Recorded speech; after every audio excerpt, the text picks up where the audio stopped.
در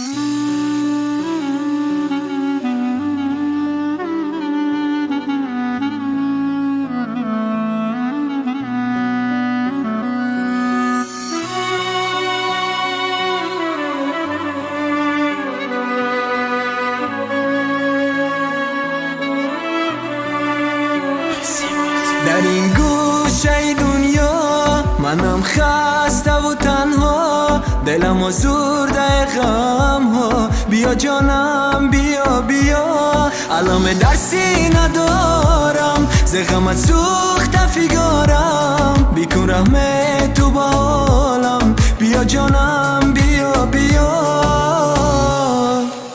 چی با یکان تایفه زنه شکسته خماری ته، چی با نرخی عشقی من بالا نرفته گپ بازاری ته، چی با تا چند دوست داشتم دیلم نمانده یازاری ته، چی با هر آرزویی که دیمده دایی مزاری ته، چی با نشکست خماری پلیت خفیزا با، چی با نشکست خماری یه شیطان گویی دورات من سوزه دورانم ده خماری چشمکای خماری ته. بینالی ما یا شیقه مرده گشتم زاری ته، کاش که ماوت می پریده می کری شیطان یا سین یا می مردم یا دوانه مشیده مزد منچین یا میافتم تخمه مشاندم درختی سوم مشید، یا تماما یا تو فکر مویی بگو مشید. کی اصلا بارا میشم نمدید پچکه که تنالده کبوتری ما بدار مشید، تکی یک پر بالده هر سر تل نگاه مکنم ایت SMS نسالده باد مدن نخوی تلیفون خوب برزنم اشته والده.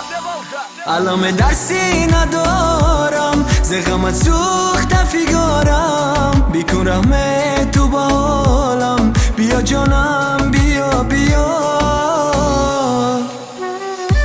دردم نگم تو دردم ندانی، گنده آدمی پستی تو مادرزاد حرامی ما عاشقه کی نرسید به مراد و مقصدش. ما هدف گرفتم تیره دیگه کسدش، ما عاشقه کی خنده تا نام خرسنی ما و چای سه کودک نشه ایروز پگه عروسی ما مرا مگیره خماری. رفتنی فیض آباد نگاه نکده به ایقه غم رنج عذابات، مگیرم خماری دیدنی یار رحم نداشت، دختری با سواد بده پراس عقل نداشت. امید دانست عاشق شم نکی عاشقم نشید، مثلی لایق شاعرم کد نکی لایقم نشید. خمارم نمشکنم تا نبینم یه بار نبینم تنکه نمیرم با خوبی میگم برام اگلی فیض آباد طرفی مارم نظر که بگو سوخته دغمم همه را آوازه که.